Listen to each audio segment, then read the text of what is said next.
السلام علیکم ورحمۃ اللہ وبرکاتہ نحمدہ ونصلی علی رسولہ الکریم اما بعد فاعوذ باللہ من الشیطان الرجیم بسم اللہ الرحمن الرحیم۔ اللہ سے امید ہے کہ آپ سب ٹھیک ہوں گے۔ اللہ تعالی ہم سب کو صحت تندرستی عطا فرمائے اور جو ہم علم حاصل کر رہے ہیں اللہ تعالی ہم اس پر استقامت عطا فرمائے۔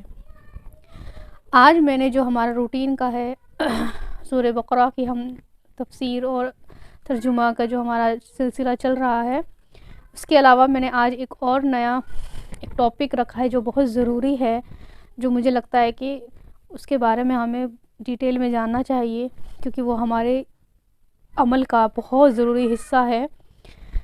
جیسا کہ ہم سب جانتے ہیں کہ ہمارا جو دین اسلام ہے اس کی بنیاد 5 چیزوں پر ہے۔ وہ کون کون سی ہیں بے شک آپ سب کو پتہ ہوگا۔ سب سے پہلا ہے ایمان، دوسرا نماز، تیسرا روزہ، چوتھا زکوٰۃ اور پانچواں حج۔ یہ 4 چیزیں جو ہیں یہ فرض ہیں۔ ایمان ماشاءاللہ سے الحمدللہ ہم سب اللہ تعالیٰ نے ہمیں مسلمان گھروں میں پیدا کیا ہے۔ اللہ کا بہت بڑا احسان ہے کہ ہم مسلمان ہیں اور ہمیں یہ چیز وراثت میں ملی ہے ماشاءاللہ۔ تو ایمان ہمارے اندر ہے، کم ہے زیادہ ہے وہ اللہ تعالیٰ کو پتہ ہے اور ہمیں خود اپنے بارے میں پتہ ہے۔ لیکن دوسرا جو ایمان کے بعد ایک دم جو دوسرا فرض چیز ہے وہ کیا ہے؟ نماز، جس کو لے کر ہم میں بہت سے ہیں جو کہ بہت اس چیز کو چھوٹا سمجھتے ہیں اور نماز کے بارے میں زیادہ ان کی کوئی اہمیت اتنی آسانی سے نماز چھوڑ دیتے ہیں جس کی جیسے کوئی اہمیت نہیں ہے۔ لیکن نماز کے بارے میں اگر ہم ڈیٹیل میں پڑھیں گے کہ اللہ تعالیٰ نے نماز کے بارے میں کتنی بار قرآن میں آیا ہے نماز پڑھیں نماز پڑھیں نماز، تو یہ نماز کے بارے میں ہم تھوڑا سا انشاءاللہ ان 2-3 ویڈیو میں انشاءاللہ میں کوشش کروں گی کہ آپ کو بتاؤں نماز کی اہمیت، نماز پڑھنے کے فوائد اور نماز چھوڑنے کے نقصان۔ تو انشاءاللہ ہم شروع کرتے ہیں۔ سب سے پہلے ہم دیکھتے ہیں کہ نماز کیا ہے۔ نماز عربی میں نماز کو کہا جاتا ہے صلاح کا مطلب نماز۔ تو نماز کا معنی کیا ہے؟ نماز وہ عبادت ہے جس میں قول اور فعل دونوں شامل ہیں۔ نماز تکبیرات سے شروع ہوتی ہے اور تسلیم پر ختم ہوتی ہے، یعنی زبان اور جسم کا جو کام ہوتا ہے، جو عبادت ہو رہی ہے اس کو نماز کہتے ہیں۔ نماز کی ایک فریضت یہ ہے، سورہ نساء کی 103 آیت میں اللہ تعالیٰ نے فرمایا، بلا شبہ نماز ہمیشہ سے ایمان والوں پر ایسا فرض ہے جس کا وقت مقرر کیا گیا ہے، یعنی تمام آج تک جتنے بھی انبیاء آئے ہیں یا آپ جتنے بھی ایمان والے ہیں سب پر نماز فرض تھی اور مقرر وقت کے ساتھ۔ سورہ نساء کی یہ آیت نمبر 3 ہے۔ جو نماز تھی وہ مکی زندگی میں بھی فرض کی گئی تھی، یعنی اس وقت آپ کے آنے سے پہلے بھی نماز ہوتی تھی، لیکن اس وقت کیا تھا 2 رکعات کی شکل میں نماز ادا ہوتی تھی، سفر میں بھی اور بنا سفر کے بھی۔ بعد میں کیا ہوا، سفر کی تو وہ سیم رہی، باقی بعد میں جو ہم سب ماشاءاللہ سے پڑھتے ہیں وہ اس طرح ہو گئی۔ نماز اللہ تعالیٰ نے اسپیشل جب یہ واقعہ ماشاءاللہ سے ہم سب کو پتہ ہوگا، سب نے سن بھی رکھا ہوگا کہ جب نبی صلی اللہ علیہ وسلم کا معراج کا سفر ہوا، وہاں پر اللہ تعالیٰ نے نماز کا تحفہ آپ کو دیا۔ تو یہ کچھ اس طرح ہے یہ واقعہ کہ جب نبی صلی اللہ علیہ وسلم آسمانوں پر تھے تو 7ویں آسمان پر جب عرش الہی کی طرف اللہ سے آپ کا کلام ہوا تو اللہ تعالیٰ نے آپ کو نماز تحفے میں دی۔ اور کتنی نمازیں تھیں اس وقت؟ 50 نمازیں آپ پر فرض کی گئی، یعنی 50 نمازیں دی گئی کہ آپ کی امت کو 50 نمازیں دی جاتی ہیں۔ تو جب لے کر آئے آپ نیچے تو نچلے آسمان پر موسیٰ علیہ السلام تھے، انہوں نے پوچھا کہ اے نبی آپ کے رب نے آپ کو کیا دیا ہے؟ تو آپ نے فرمایا کہ میرے رب نے مجھے 50 نمازوں کا حکم دیا ہے۔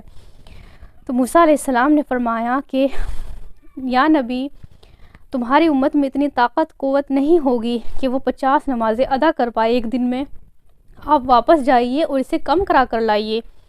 تو آپ واپس گئے جبریل علیہ السلام سے پوچھ کر کہ واپس چلتے ہیں، وہ آپ کو لے کر گئے، تو پھر اللہ تعالیٰ سے آپ نے فرمایا کہ اللہ میری امت میں اتنی طاقت نہیں ہوگی کہ وہ ایک دن میں 50 نمازیں ادا کر پائے، آپ اس کو کم کیجئے۔ تو اللہ تعالیٰ نے 10 نمازیں کم کر دی تو 40 رہ گئیں۔ پھر آپ واپس آئے تو موسیٰ علیہ السلام نے پھر سے یہی کہا آپ کو، آپ پھر واپس گئے، اور اس طرح آپ 2-3 بار واپس گئے تو اللہ تعالیٰ نے 50 نمازوں میں سے 5 نمازیں کر دی۔ جب 5 نمازیں رہ گئی تو پھر موسیٰ علیہ السلام نے یہی فرمایا کہ نبی آپ کی امت میں اتنی طاقت، اتنی قوت نہیں ہوگی کہ وہ 5 نمازیں بھی ادا کر پائے۔ تو تب نبی صلی اللہ علیہ وسلم نے فرمایا کہ اب مجھے اپنے رب سے شرم آتی ہے کہ میں اب اس سے بھی زیادہ کم کراؤں۔ پھر بھی آپ دوبارہ گئے تو اللہ تعالیٰ نے فرمایا یا رسول اللہ، میرے یہاں، یعنی اللہ تعالیٰ نے فرمایا کہ میرے یہاں کوئی بھی چیز بدلی نہیں جاتی، یعنی جو لوح محفوظ میں جو الکتاب ہے اس میں 50 نمازیں لکھی جا چکی ہیں، وہ بدلی نہیں جائیں گی، لیکن اللہ تعالیٰ نے اس چیز کو چینج کیا، لیکن وہ چیز لکھی ہوئی تھی، وہ چیز نہیں بدلی گئی۔ اللہ تعالیٰ نے یہ فرمایا کہ تمہاری امت 5 نمازیں ادا کرے گی، ثواب اس کو 50 نمازوں کا ہی ملے گا۔ سبحان اللہ، یعنی اللہ تعالیٰ نے میرے یہاں ایک نیکی کا 10 گنا مطلب اس کا ثواب ملتا ہے۔ تو آپ واپس آگے 5 نمازوں کو لے کر، تو یعنی ہم 5 نمازیں ادا کرتے ہیں ایک دن میں، اس کا ثواب 50 نمازوں کے برابر ہمیں ملتا ہے۔ تو دیکھیے ہم اگر 50 نمازیں ہوتی تو یا اللہ پتہ نہیں کیا ہوتا، کیونکہ 5 نمازیں پڑھنے میں ہی ہمیں ایسا ہو گیا ہے کہ کتنا بڑا ہمارے پاس کام ہے، جبکہ ایسا نہیں ہے۔ 5 نمازیں ہیں، 5 وقت کا مقرر وقت ہے، اور باقی تو ہم اپنے ہی کاموں میں لگے رہتے ہیں۔ تو ہم خود اپنا اس چیز کا جائزہ لیں، اپنے اندر سے چیز لیں کہ کیا چیز ہے، وہ کیا مطلب کام ہے جس کی وجہ سے ہماری نمازیں چھوٹ رہی ہیں، ہماری نمازیں ضائع ہو رہی ہیں، ہم نماز کو اتنا کم سمجھتے ہیں کہ ہم اس کو ایسے ہی چھوڑ دیتے ہیں۔ اس کا جو نقصان ہے اس کو ہم کبھی بھی سوچ نہیں سکتے کہ نماز کا جو اتنا بڑا نقصان ہے وہ ہمیں کہاں لے کے جائے گا۔ نماز کو اللہ تعالیٰ نے ایک حدیث سے پتہ چلتا ہے، نماز جنت کی کنجی ہے، کی آف جنہ۔ تو جب ہمارے پاس چابی نہیں ہوگی تو ہم جنت کا دروازہ کس طرح کھولیں گے؟ تو نماز، اور کتنا آسان عمل ہے، ہم ماشاءاللہ سے اپنے گھروں میں ہیں، سکون میں ہیں، ہر چیز ہمارے پاس مہیا ہے، اس کے بعد بھی ہماری نمازیں چھوٹ رہی ہیں۔ مجبوری کی بات الگ ہے، یہاں تک کہ نماز تو چھوڑنی ہی نہیں ہے، جنگ میں بھی نماز ادا کی گئی۔ جنگ کے موقع پر، یعنی ایک تلوار آپ کے مطلب سر پر لٹکی ہوئی ہے، تب بھی صحابہ اکرام جو تھے انہوں نے نماز نہیں چھوڑی۔ ہماری نمازیں کیوں چھوٹ رہی ہیں؟ ہم نے نماز کو اتنا ہلکا کیوں لیا ہوا ہے؟ تو نماز کے بارے میں ہم آگے دیکھتے ہیں کچھ حدیثوں سے کہ نماز کی کیا اہمیت ہے اللہ کی نظر میں۔ ایک روایت سے ہم دیکھتے ہیں، حضرت ابن مسعود رضی اللہ عنہ سے روایت ہے، حضرت ابن مسعود رضی اللہ عنہ سے روایت ہے کہ میں نے نبی صلی اللہ علیہ وسلم سے فرمایا کہ یا رسول اللہ، اللہ کی بارگاہ میں سب سے محبوب عمل کون سا ہے؟ تو آپ نے فرمایا اللہ کی نظر میں سب سے محبوب عمل نماز وقت پر پڑھنا ہے، یعنی نماز جو ہے اللہ کے نزدیک سب سے محبوب عمل ہے جو انسان کرتا ہے۔ تو ہم اللہ کا جو مطلب سب سے زیادہ اللہ جس چیز کو پسند کرتا ہے کہ اس کا بندہ اس کے سامنے کھڑا ہے اور اس کے لیے سجدہ کر رہا ہے۔ ایک اور حدیث سے ہمیں پتہ چلتا ہے کہ اللہ تعالیٰ، نبی صلی اللہ علیہ وسلم نے فرمایا کہ جب انسان نماز کے لیے کھڑا ہوتا ہے اور نماز ادا کر رہا ہوتا ہے، اس وقت اللہ تعالیٰ اپنے چہرے کے ساتھ، حدیث کے یہ الفاظ ہیں، اپنے چہرے کے ساتھ اس کی طرف متوجہ ہوتا ہے، یعنی پوری اس کے ساتھ فوکس کے ساتھ اللہ تعالیٰ اس انسان کو دیکھ رہا ہوتا ہے کہ میرا بندہ کس طرح مجھے یاد کر رہا ہے، میرا ذکر کر رہا ہے۔ تو جب ہم مطلب نماز پڑھتے ہیں تو سمجھیے ہم اللہ سے بات کر رہے ہیں، یہ ایک اللہ سے شرگوہی ہوتی ہے نا، جیسے ہم کسی کے کان میں کچھ بولتے ہیں، ہم کوئی بات شیئر کرتے ہیں کسی سے، کسی پسندیدہ یا اپنے کسی بھروسے والے سے جو ہمارا اپنا ہے، خاص ہے، اس سے ہی تو ہم ایسی بات کر سکتے ہیں۔ تو اللہ تعالیٰ نماز کا وہی ہے کیا ہے کہ اللہ تعالیٰ سے ہم بات کر رہے ہیں، اللہ کا قرب حاصل کرنے کا ذریعہ کیا ہے؟ نماز۔ اور جو نماز ہے وہ سارے انبیاء جو تھے ان سب پر فرض کی گئی تھی وحی کے ساتھ۔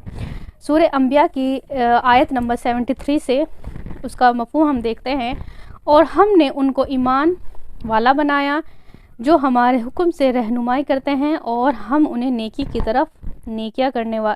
طرف بلاتے ہیں، وہ نیکیاں کرنے والے ہیں اور نماز پڑھنے والے ہیں اور زکوٰۃ دینے والے ہیں، تو اور صرف ہماری عبادت کرنے والے ہیں۔ یعنی اس آیت سے ہمیں پتہ چلتا ہے تمام انبیاء جتنے بھی آئے ہیں سب پر نماز فرض تھی۔ کیا طریقہ تھا، کس طرح پڑھی جاتی تھی، وہ یہاں پہ ڈیٹیل میں نہیں ہے، لیکن نماز سب پڑھتے تھے اور اللہ کو نماز کے ذریعے ہی یاد کرتے تھے۔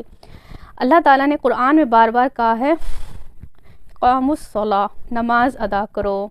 کتنی بار آیا ہے یہ کہ نماز ادا کرو، اور نماز کے ساتھ صبر کے ساتھ اللہ کی مدد حاصل کرو۔ اور ایک اور حدیث ہم دیکھتے ہیں کہ جس میں پتہ چلتا ہے، حضرت عبداللہ بن عمر سے روایت ہے کہ ہم نے رسول اللہ صلی اللہ علیہ وسلم کے ساتھ مغرب کی نماز ادا کی، تو جس نے نماز پڑھنے کے بعد لوٹنا تھا گھر پر وہ چلا گیا، اور جس نے بیٹھنا تھا وہ بیٹھا رہا۔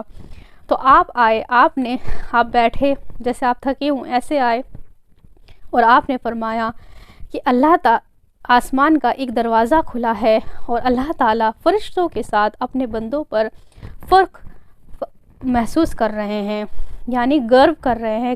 کن بندوں پر؟ جو نماز سے فارغ ہونے کے بعد، یعنی مغرب کی نماز پڑھنے کے بعد بھی بیٹھے ہوئے ہیں اور دوسری نماز کا انتظار کر رہے ہیں۔ تو جو نماز پڑھنے کے بعد دوسری فرض نماز کا انتظار کرے بیٹھ کر اپنی جگہ پر، اس پر اللہ تعالیٰ اس کے بارے میں اپنے فرشتوں کے ساتھ اس کے بارے میں بات کرتے ہیں کہ یہ میرا بندہ اور مجھے اس پر فخر محسوس ہو رہا ہے۔ سبحان اللہ، اللہ تعالیٰ کو اتنی خوشی ہوتی ہے اس بندے سے۔ تو ہم خود اپنا اس چیز میں جائزہ لیں کہ اللہ تعالیٰ ہماری نمازیں کیوں چھوٹ رہی ہیں، ہماری مسجدیں کیوں خالی پڑی ہیں، کیوں 5 وقت کی نماز پڑھنے میں ہمیں اتنی مشکل پیش آ رہی ہے۔ یہ ایسا عمل ہے جو بہت آسانی سے ہوتا ہے، جو فرض عمل ہے۔ ہمیں بہت سارے کام کرنے ہوتے ہیں، ہم صبح سے شام تک اپنے ہی کاموں میں لگے رہتے ہیں، لیکن اس کام کو تھوڑی دیر روک کر ہم اللہ کے سامنے کھڑے ہو کر، اس کی بارگاہ میں کھڑے ہو کر اپنے اس فرض کو ادا کریں۔ لیکن ہم اس چیز کو ہم نے آسانی سے لیا ہوا ہے کہ چلو بعد میں پڑھ لیں گے، ابھی ٹائم ہے، وہ ایسے کرتے کرتے ٹائم ہی نکل جاتا ہے نماز کا۔ تو نماز کے بارے میں بالکل بھی ہم سب کو اللہ تعالیٰ استقامت دے کہ ہم اس عمل کو پکڑ کے رکھیں۔ اچھا، نماز تو چھوڑنی ہی نہیں ہے بالکل بھی، کسی بھی حالت میں، یعنی اگر آپ بیمار ہیں، لیٹے ہوئے ہیں، تب بھی نماز ادا کرنے کا حکم ہے۔ جب جنگ میں نماز کا چھوڑنے کا حکم نہیں ہے، وہاں پر بھی اللہ تعالیٰ نے نہیں کہا کہ چھوڑو نماز۔ تو ہم جو گھروں میں محفوظ ہیں، سیف ہیں، تو ہماری نمازیں کیوں چھوٹ رہی ہیں؟ نماز کے بارے میں اللہ تعالیٰ ہمارے اس عمل کو مضبوطی سے تھامنے والا بنائے۔ اور اگر ہم نے نماز کو مضبوطی سے پکڑ رکھا ہے تو نماز بہت ساری چیزوں سے روکتی ہے۔ ہم نماز پڑھتے ہیں، ہم پاک صاف رہتے ہیں، ہم حیادار ہوتے ہیں، ہم اپنے کپڑوں کا دھیان رکھتے ہیں کہ ہم نے کیسے کپڑے پہنے ہوئے، بہت ساری چیزوں سے نماز روکتی ہے۔ باقی بہت بڑے بڑے عمل ہیں جو ہمارے لیے مشکل ہیں کرنے، لیکن یہ ایک ایسا عمل ہے جو ہمارے ہاتھ میں ہے، جو ہم وقت پر کر سکتے ہیں، اپنے گھروں میں کر سکتے ہیں۔ تو نماز کے بارے میں بالکل بھی وہ مت کیے، کمی نہ کیجیے، اور وقت پر نماز پڑھیے۔ انشاءاللہ اگلی ویڈیو میں ہم دیکھیں گے نماز نہ پڑھنے کے کیا نقصان ہے اور نماز پڑھنے کے کیا فوائد ہیں۔ السلام علیکم ورحمۃ اللہ وبرکاتہ۔